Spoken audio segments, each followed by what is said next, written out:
태국에서 발가벗고 싸우고 있는 중국 여성들이 있습니다. 이 여성들을 보고 천벌을 받을 인간들 제발 태국 땅에서 나가라는 반응인데요. 한때 중국인 관광객에 대한 우호적인 정책으로 나라 문을 활짝 열었던 태국이 심상치 않습니다. 최근 불법 체류로 강제 추방되어 한국의 앙심을 품고 있던 태국인들의 행동이 180도 달라졌는데요. 이젠 제발 한국인들이 돌아오면 좋겠다고 뼈저리게 후회하고 있는 중이라고 합니다. 특히 오늘의 주인공은 중국인이 친구에게 했던 몹쓸 행동으로 분노의 치를 떨고 있습니다. 어떤 사연인지 바로 시작하겠습니다. 안녕하세요. 저는 방콕 번화가의 마사지숍에서 일하고 있는 아티시라고 합니다. 제 이야기를 들려드리기 전에 먼저 태국의 계급 사회에 대해 잠깐 말씀드리고 싶어요. 한국은 자유민주주의인 반면 저희는 그렇지 않거든요. 태국에는 왕족과 하이소라 불리는 상류층 그리고 제가 속한 루소라는 서민 계층이 있습니다. 이 계급은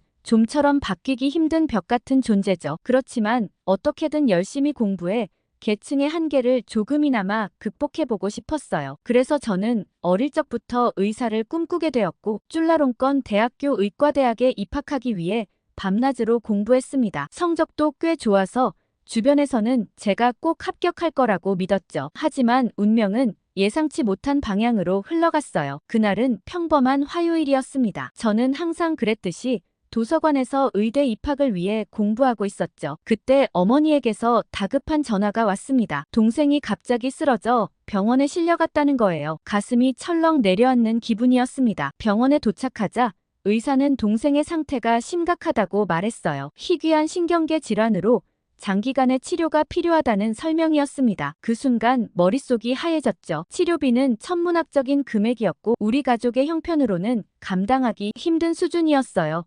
게다가 태국의 의료 시스템은 정말 취약한 편이에요. 공립병원은 저렴하지만 대기 시간이 너무 길고 사립병원은 비용이 너무 비싸거든요. 하지만 당장 치료가 시급한 동생을 그냥 둘 수 없었고 우리 가족은 어쩔 수 없이 사립병원을 선택했어요. 하지만 막상 치료를 시작하니 원래 예상했던 비용을 훌쩍 뛰어넘더라고요. 아버지는 원래 양조장에서 일하셨는데 동생의 병원비를 마련하기 위해 야간 경비일까지 하셨습니다. 낮에는 양조장에서 일하시고 밤에는 경비일을 하시는 아버지의 모습을 보면 가슴이 아팠어요. 어머니도 간병과 가사를 병행하시며 힘든 나날을 보내셨죠. 그러던 어느 날 밤 저는 우연히 아버지가 친구와 통화하는 내용을 듣게 되었어요. 경비로 일하면서 무시당하는 일이 너무 많지만 꾹 참을 수밖에 없다고 하셨죠. 아들 병원비도 대야 하고 딸이 공부에만 전념할 수 있게 해줘야 한다고요. 그러면서도 넉넉하지 못한 형편의 아빠로서 무능해서 아이들과 와이프에게 미안하다고 하시더라고요. 그 순간 저는 더 이상 공부만 하고 있을 수 없다는 걸 깨달았어요. 다음 날 저는 부모님께 제 결심을 말씀드렸습니다. 학업을 잠시 중단하고 일을 하겠다고요. 처음에 부모님은 극구 만류하셨어요. 지금 공부를 그만두면 다시 학교로 돌아가기는 정말 힘들다고 하셨죠. 하지만 저의 결심을 꺾을 수는 없었습니다. 사실 통장 잔고가 바닥이라는 건 이미 알고 있었고 부모님도 별다른 방법이 없다는 걸 알고 계셨거든요. 처음에는 편의점이나 카페에서 아르바이트를 했지만 그것만으로는 부족했습니다. 동생 치료비에 생활비까지 필요했으니까요. 지금보다 더 많은 수입이 필요했어요. 그러던 중 우연히 마사지숍 구인 광고를 보게 되었습니다. 처음에는 망설였어요. 마사지사라는 직업에 대한 편견도 있었고 부모님의 반대도 예상됐죠. 하지만 급여가 다른 일자리보다 훨씬 높았어요. 동생의 치료비를 생각하면 선택의 여지가 없었습니다. 마사지 기술을 배우는 과정은 쉽지 않았어요. 밤낮으로 연습했죠. 처음엔 요령이 없어서 손이 퉁퉁 붓고 손가락 관절이 아파 잠 못 이루는 밤도 많았습니다. 하지만 동생의 얼굴을 떠올리며 버텼어요. 그렇게 3개월의 훈련 끝에 정식 마사지사가 되었습니다. 코로나가 전 세계를 강타했을 때 태국의 관광업계는 큰 타격을 입었습니다. 저희 마사지숍도 예외는 아니었어요. 매일 손님으로 북적이던 가게가 갑자기 텅 비어버렸죠. 그때는 정말 앞날이 막막했습니다. 하지만 팬데믹이 서서히 잦아들면서 태국 정부는 관광업 회복을 위해 적극적으로 나섰어요. 특히 중국인 관광객 유치에 힘을 쏟았죠. 중국과의 무비자 입국 정책을 실시하고 나중에는 영구적 상호비자 면제까지 시행했습니다. 그 결과는 놀라웠어요. 어느 날 아침 출근길에 거리를 가득 메운 중국인 관광객들을 보고 눈을 의심했습니다. 마치 코로나 이전으로 돌아간 것 같았죠. 하지만 이전과는 달리 거의 모든 관광객이 중국인이었어요. 저희 마사지숍도 급격한 변화를 겪었습니다. 그날 이후로 거의 매일같이 중국인 단체 관광객들이 찾아왔거든요. 처음에는 일거리가 늘어나서 몸은 힘들었지만 좋았어요. 매출이 늘어나니 월급도 오르고 추가 근무 수당도 받을 수 있었죠. 동생의 병원비를 내는데 큰 도움이 되었습니다. 하지만 곧 문제가 생기기 시작했어요. 특히 그날은 정말 최악이라 기억에 남아요. 20명 정도 되는 중국인 단체 관광객이 들어왔습니다. 그들은 모두 팔다리 가득 문신을 잔뜩 하고 들어왔죠. 문신에 대한 편견이 있는 것은 아니었지만 약간 무서운 느낌도 들었습니다. 20명 모두가 그런 문신에 덩치가 어마어마하게 컸거든요. 그중 일부 손님들은 손에 술을 병째로 들고 마시면서 들어왔어요. 그러더니 마사지를 받으면서 갑자기 큰 소리로 노래를 부르기 시작했어요. 다른 손님들이 불편해하는 게 눈에 보였죠. 다른 마사지사 친구들도 무서워서 차마 그에게 말을 걸지 못했습니다. 하는 수 없이 저는 조심스럽게 그 손님에게 다른 손님들을 위해 조금만 조용히 해달라고 부탁했어요. 하지만 그 손님은 오히려 화를 내며 더 큰 소리로 노래를 불렀고 그 친구들도 덩달아 같이 소란을 피우며 시끄럽게 굴더라고요. 너무 무섭고 황당했어요.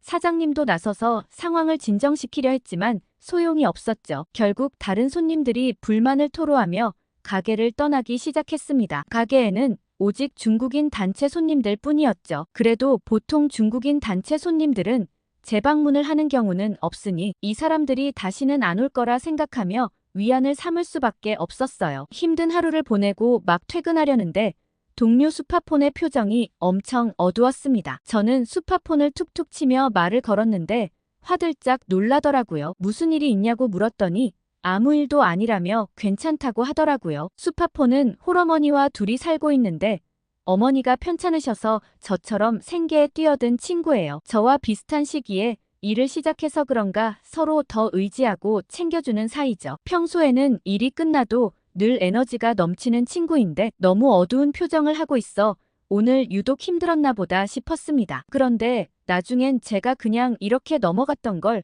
후회하고 말았죠. 그리고 다음날 저는 가게를 들어가자마자 깜짝 놀라고 말았습니다. 어제 손님들이 또 온 거예요. 역시나 이미 한 차례 행패를 부렸는지 다른 손님들은 하나도 없고 문신한 중국 단체 손님들 뿐이었습니다. 사장님께 여쭤봤더니 5일간 방콕에 머무를 예정인데 5일 내내 예약을 다 잡아놨다고 했어요. 괴로웠죠. 이 손님들이 오는 5일간 매일 비슷한 일이 반복되면서 저희 가게의 평판이 나빠지기 시작했습니다. 사장님은 고민에 빠졌고 직원들 사이에서도 불만의 목소리가 나오기 시작했습니다. 수파폰은 그 짧은 사이에 살도 엄청 빠졌고 표정도 몰라보게 어두워졌어요. 하지만 우리에겐 선택의 여지가 없었어요. 중국인 관광객들이 우리 가게의 주 수입원이 되었기 때문이죠. 그들의 행동이 마음에 들지 않아도 우리는 참고 견뎌야 했습니다. 그러던 어느 날 정말 심각한 일이 발생했어요. 저희 가게에는 점점 중국인 손님들만 오기 시작했는데 어느 날 중국인 손님이 갑자기 화장실이 급하다며 뛰쳐나갔어요. 저는 그 손님이 뛰어나간 방향을 보고 의아했습니다. 거긴 가게 뒤편이었거든요. 얼마 있지 않아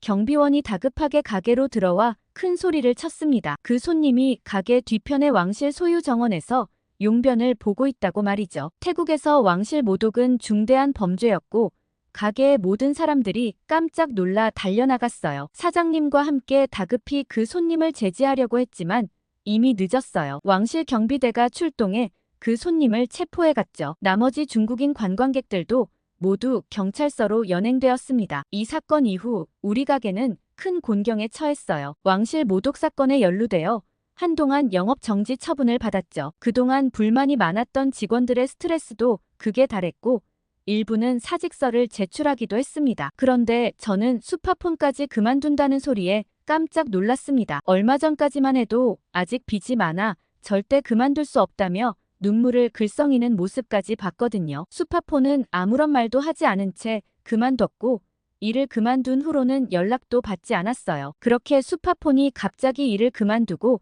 연락도 끊긴 지 한 달이 지났어요. 업무 시간엔 매일 같이 수다를 떨고 커피를 마시던 친구였기 때문에 스파폰이 없으니 일이 훨씬 힘든 느낌이더라고요. 저는 스파폰을 만나기 위해 집으로도 몇 번이나 찾아갔지만 문은 항상 잠겨 있었고 전화도 받지 않았어요. 어느 날 저는 우연히 시장에서 스파폰의 어머니를 만났습니다. 스파폰의 안부를 물었더니 그녀의 어머니는 한숨을 쉬며 말씀하셨어요. 스파폰이 요즘 집에만 틀어박혀 있다고요. 무슨 일이 있었는지 물어봐도 대답하지 않는다고 하셨죠. 걱정되는 마음에 그날 저녁 다시 스파폰의 집을 찾아갔어요. 이번에는 어머니가 문을 열어주셔서 다행히 스파폰을 만날 수 있었어요. 그녀의 모습은 한 달 전과는 완전히 달랐어요. 말랐고 안색도 좋지 않았죠. 눈에는 생기가 사라져 있었어요. 얼굴을 보는 것만으로도 눈물이 날 것만 같았습니다. 저의 오랜 설득 끝에 스파폰은 입을 열었습니다. 그녀의 이야기를 들으며 저는 충격과 분노로 가슴이 무너져 내렸어요. 스파폰은 그날의 끔찍한 기억을 떨리는 목소리로 말하기 시작했습니다. 그때 문신한 중국인 손님들이 왔던 첫날 저녁에 그중 한 명이 스파폰의 담당이었다고 했어요. 처음에는 평범한 손님처럼 보였지만 마사지가 시작되고 얼마 지나지 않아 그 손님은 스파폰에게 부적절한 요구를 하기 시작했다고 해요. 스파폰이 거절하자 그 손님은 돈을 더 주겠다며 집요하게 요구했대요. 결국 스파폰이 강하게 거부하자 그 손님은 화를 내며 스파폰을 제압했다고 했어요. 그리고 그 과정에서 차마 말 못할 사건을 당했다고 하더라고요. 방에는 CCTV도 없었고 두 사람뿐이었기 때문에 아무런 저항도 할 수 없었다고 했어요. 차마 누구에게 말할 수도 없었는데 어머니의 병원비와 막대한 빚 때문에 당장 일을 그만둘 수도 없었다고 했어요. 그런데 다음 날도 또 다음 날도 5일간 그때 그 손님은 계속해서 스파폰에게 예약을 했고 스파폰은 속수무책으로 당했다고 했습니다. 그때 왜 그랬는지 자기도 정신이 나간 것 같다고 했어요. 누구에게 말하기도 부끄럽고 창피했다고 하더라고요. 그리고 일을 그만두면 됐는데 차마 일도 그만두지 못하고 정신이 빠진 채로 일을 하다가 동료들이 그만두는 걸 보고 저렇게 하면 됐는데 싶어 그만두었다고 했어요. 그 후에도 스파폰은 트라우마에 시달리며 아무에게도 이 사실을 말하지 못했다고 했어요. 한두 번도 아니고 그런 일을 왜 계속 당하고 있었냐고 자기를 한심하게 볼 사람들과 그에 대한 부끄러움과 공포 그리고 자책감에 시달렸다고 하더라고요. 그렇게 사람들을 피하며 일을 그만두고 집에 틀어박혔던 거였어요. 스파폰의 이야기를 들으며 저는 분노로 떨렸습니다. 어떻게 이런 일이 일어날 수 있는지 그리고 왜 아무도 몰랐는지 자책감이 들었어요. 동시에 스파폰이 혼자 이런 고통을 겪었다는 사실에 가슴이 아팠습니다. 피해자가 오히려 더 괴로워하고 있는 이 상황이 이해가 가질 않았어요. 저는 당장 스파폰에게 경찰에 신고하자고 제안했어요. 하지만 스파폰은 고개를 저었죠. 이미 시간이 많이 지났고 증거도 없으며 외국인 관광객이라 찾기도 어려울 거라고 했어요. 게다가 그녀는 이 일이 알려지는 것을 두려워했습니다. 더군다나 어머니가 이 사실을 아시면 참지 못하실 것 같다고 했죠. 지금도 가족 걱정만 하는 스파폰의 모습에 정말 마음이 아팠습니다. 그날 밤 집으로 돌아오는 길에 저는 많은 생각이 들었어요. 가뜩이나 추태를 부리는 중국인 손님들이 늘어나는 데다 영업정지에 스파폰이 이런 일까지 당했다니 더 이상 이대로 두고 볼 수만은 없겠다는 생각이 들었습니다. 다음 날 저는 사장님께 용기를 내어 이대로는 안 된다고 말씀드렸어요. 원래라면 사장님은 돈 되는 중국인들을 절대 포기하지 않으셨을 테지만 상황의 심각성을 인지하셨어요. 직원들도 다 떠나가고 행정처분까지 받아서 고민이 많으셨죠. 사장님은 중국인 전용 구역을 따로 만들까라고 얘기하셨지만 저는 중국인 손님을 아예 안 받는 게 어떨까 제안했습니다. 중국인 때문에 일을 못하고 마사지사를 구하는 게 더 비용이 많이 들 것 같다고 다른 나라 손님들만 받자고 했죠. 제 말에 사장님은 한참을 고민하시더니 알겠다고 하셨죠. 처음엔 중국인 손님 때문에 나쁜 평판이 돌았던지라 한동안 매출이 거의 끊기다시피 했어요. 그러나 점점 오히려 다른 쪽으로 소문이 났죠. 중국 단체 손님이 없기 때문에 조용하고 편하게 마사지를 받을 수 있다고 했어요. 가게는 점점 인기가 많아졌고 사장님은 제게 고마워했어요. 다시 가게는 활기를 띠었습니다. 저는 다시 바빠진 가게에 동생의 치료비를 더 빨리 모으기 위해 추가 근무를 자청하며 주말에도 쉬지 않고 일했죠. 힘들었지만 동생의 얼굴을 떠올리며 버텼습니다. 그러던 어느 날 사장님께서 저를 부르셨습니다. 처음에는 무슨 일인가 싶어 긴장했지만 사장님의 표정은 따뜻했어요. 사장님은 덕분에 가게가 오히려 더 북적이는 것 같다며 고맙다고 하시고는 저를 매니저로 승진시켜주고 싶다고 하셨어요. 그러면서 급여도 더 많이 올랐고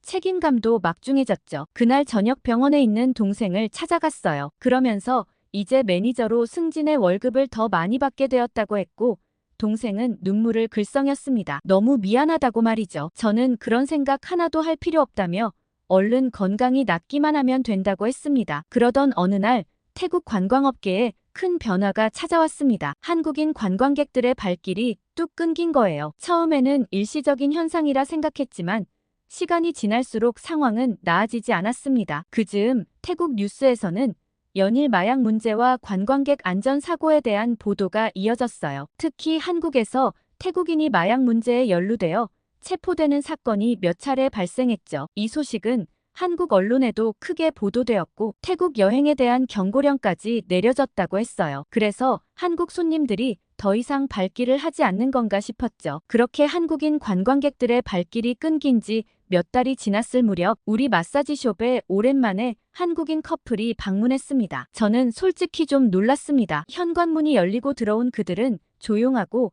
단정한 모습이었거든요. 예약도 하지 않고 온 손님이었지만 기다릴 수 있냐고 공손하게 물어보더라고요. 마침 자리가 나서 한국 손님들을 안내했어요. 마사지가 시작되고 저는 한국 손님들의 방을 담당하게 되었습니다. 들어가 보니 한국 손님들은 조용한 목소리로 대화를 나누고 있었어요. 옆방에서 시끄럽게 떠드는 소리가 들리자 저는 오히려 미안하더라고요. 마사지를 하는 동안 그들은 저에게 태국에 대해 여러 가지를 물어봤어요. 방콕의 맛있는 음식점과 꼭 가봐야 할 관광지 등을 추천해달라고 했죠. 저는 최선을 다해 설명해드렸고 그들은 진심으로 감사하다며 제 말을 경청했습니다. 그런데 저는 한국인 손님들이 떠난 자리를 보고 깜짝 놀랐습니다. 놀랍게도 방은 거의 손댈 것이 없을 정도로 깨끗하더라고요. 심지어 사용한 일회용 슬리퍼까지 가지런히 정리되어 있었죠. 사용한 수건을 깔끔하게 개어두고 심지어 바닥에 떨어진 머리카락까지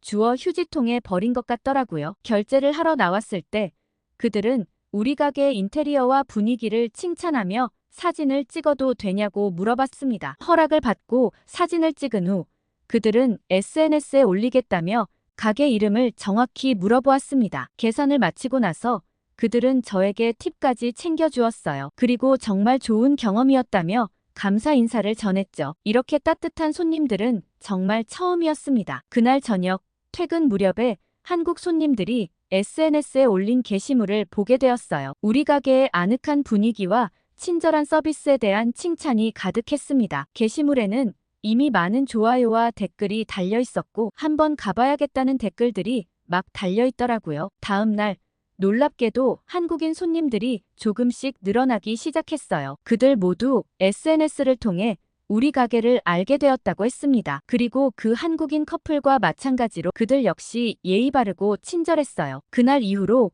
우리 가게에는 조금씩 변화가 생겼어요. 한국인 손님들이 늘어나면서 가게의 분위기도 조금씩 바뀌어 갔습니다. 시끄럽고 혼잡했던 분위기가 조용하고 여유로워졌죠. 다른 손님들도 이런 변화를 느꼈는지 점점 더 많은 사람들이 우리 가게를 찾기 시작했어요. 사장님도 이런 변화를 눈여겨보셨나 봐요. 어느 날 저를 불러 한국인 손님들을 위한 특별 서비스를 기획해보라고 제안하셨습니다. 한국어로 된 안내문을 만들고 한국인들이 좋아하는 아로마 오일을 구비해두기도 했죠. 이런 노력 덕분인지 우리 가게는 점점 더 많은 한국인 관광객들 사이에서 입소문이 나기 시작했습니다. 직원들도 모두 친절한 한국인들이 좋다며 너무 만족하며 다니고 있었고 심지어 다른 가게 직원들도 우리 가게로 오고 싶어 할 정도였죠. 저는 중간중간 수파폰에게 연락해서 달라진 가게의 분위기를 전하며 혹시나 언제든 일하고 싶으면 연락달라고 메시지를 보내놓기도 했어요. 언제까지고 방에 틀어박혀 있을 순 없으니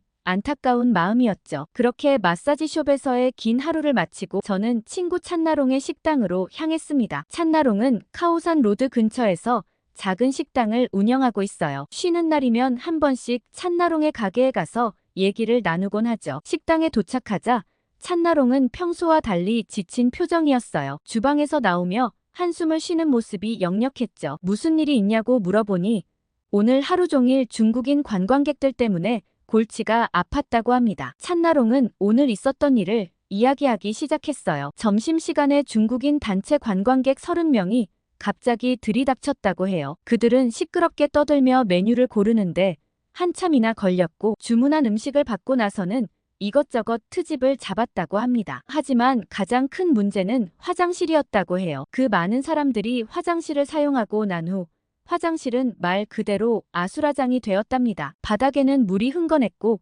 휴지는 도처에 널브러져 있었으며 심지어 변기 옆에 쓰레기를 버리고 간 손님도 있었다고 해요. 찬나롱은 화장실을 청소하느라 한참을 고생했다고 말하며 고개를 절레절레 흔들었어요. 그리고는 한국인 관광객들이 그립다고 했죠. 한국인들은 항상 깔끔하게 사용하고 혹시라도 실수로 더럽혔다면 직접 닦고 가거나 사과를 했다고 해요. 저는 찬나롱의 말에 깊이 공감했어요. 저희 마사지숍에서도 비슷한 일들이 자주 일어나거든요. 특히 중국인 관광객들이 마사지 중에 큰 소리로 떠들거나 룸을 어지럽히고 가는 경우가 많았죠. 우리는 자연스럽게 태국 관광업의 미래에 대한 이야기로 넘어갔어요. 중국인 관광객들이 급증하면서 단기적으로는 매출이 늘어났지만 장기적으로는 태국의 이미지가 실추되지 않을까 우려된다고 말했죠. 그런데 저는 찬나롱의 말을 듣고 경악을 했어요. 찬나롱 말이 얼마 전에 방콕 유명 사원에서 중국인 여성들이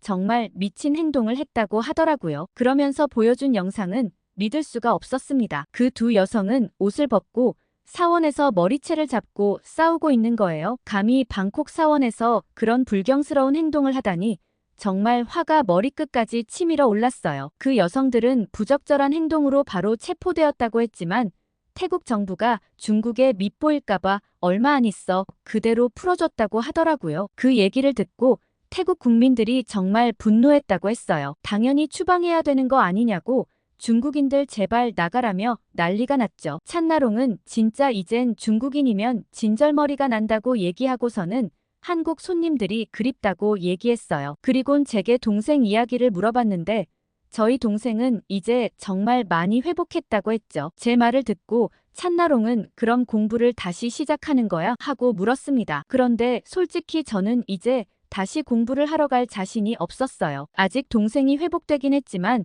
통원 치료도 계속 받아야 할 거고 부모님도 연세가 있으시니까요. 아무래도 계속 돈을 벌어야 할 것 같다고 얘기했습니다. 제 얘기를 듣더니 찬나롱이 좀 안타까워하는 눈치였죠. 그렇게 찬나롱과 헤어지고 나서 밤새 제 미래에 대해 생각해 보았습니다. 그러곤 밤이 늦어서야 겨우 잠에 들었죠. 그러던 어느 날 우리 마사지숍에 특별한 손님이 찾아왔습니다. 그는 한국에서 온 중년 남성이었는데 처음 보는 순간부터 다른 손님들과는 분위기가 달랐어요. 그의 눈빛에서 무언가 날카로운 관찰력이 느껴졌죠. 그 손님은 우리 숍의 가장 고급 코스를 예약했습니다. 매니저인 제가 그분을 담당하게 되었고 평소보다 더 정성을 들여 서비스를 제공했어요. 마사지를 하는 동안 그는 계속해서 저의 손동작과 기술에 대해 질문을 던졌습니다. 처음에는 단순한 호기심인 줄 알았지만 점차 그의 질문이 전문적이라는 것을 깨달았어요. 마사지가 끝나고 그 손님은 저를 따로 불렀습니다. 그리고는 자신이 한국에서 대형 마사지 체인점을 운영하고 있다고 밝혔어요. 태국의 전통 마사지 기술을 배우고 좋은 인재를 발굴하기 위해 이곳에 왔다고 했죠. 그는 제 서비스에 깊은 인상을 받았다며 한국에서 일해볼 생각이 없냐고 물었습니다. 순간 저는 얼떨떨했어요. 해외에서 일하면 좋겠다고 생각해 본 적은 있지만 이렇게 갑작스럽게 제안을 받을 줄은 몰랐거든요. 그 손님은 자세히 설명을 이어갔습니다. 한국의 마사지 시장에서는 타이 마사지에 대한 수요가 있지만 전문적인 기술을 가진 마사지사가 부족하다고 했어요. 특히 태국 전통 마사지에 대한 수요가 높아지고 있다면서 제가 가면 좋은 대우를 해주겠다고 제안했습니다. 저는 잠시 생각에 잠겼어요. 한국에 대해 들어본 적은 있지만 실제로 가본 적은 없었거든요. 그곳의 문화와 언어가 낯설 텐데 과연 적응할 수 있을까 하는 걱정이 들었죠. 하지만 동시에 새로운 기회에 대한 설렘도 느꼈어요. 그 손님은 제 고민을 눈치챘는지 천천히 결정해도 된다고 말했습니다. 그리고 자신의 명함을 건네며 언제든 연락하라고 했어요. 떠나기 전에 그는 다시 한번 제 실력을 칭찬하며 한국에서의 밝은 미래를 약속했습니다. 그날 이후 저는 계속해서 그 제안에 대해 생각했어요. 한국에서는 돈도 훨씬 많이 벌 수 있을 거고 한국에서 살아보는 건 제게 정말 좋은 기회가 될 것 같았어요. 가족들과 상의도 해봤죠. 아버지는 혹시나 취업 사기가 아닐까 걱정된다고 하셨습니다. 그런데 아무리 생각해도 그분이 사기꾼처럼 보이진 않았지만 조심해서 나쁠 건 없다고 생각했죠. 일주일 후 저는 용기를 내어 그 손님에게 연락을 했습니다. 그는 제 연락을 반갑게 받아주었고 구체적인 조건들을 설명해 주었어요. 월급과 숙소 그리고 비자 문제 등 모든 것을 꼼꼼히 챙겨주겠다고 했죠. 특히 비자 문제에 대해 자세히 설명해 주었어요. 한국에서 일하기 위해서는 특정 비자가 필요한데 그 과정이 복잡하고 시간이 오래 걸린다고 했습니다. 하지만 그가 모든 절차를 도와주겠다고 약속했어요. 그리고 이미 가게에서 일하고 있는 다른 태국 마사지사가 있어서 그분과 통화도 했죠. 꼼꼼하게 설명해주고 가게에 대해 알려주는 모습을 보며 저는 그분을 완전 신뢰할 수밖에 없었습니다. 그 후로 몇 주 동안 저는 한국행을 준비했습니다. 한국어 공부도 시작했고 한국 문화에 대해서도 열심히 찾아봤어요. 때로는 두렵기도 했지만 새로운 도전에 대한 기대감이 더 컸죠. 마침내 모든 준비가 끝나고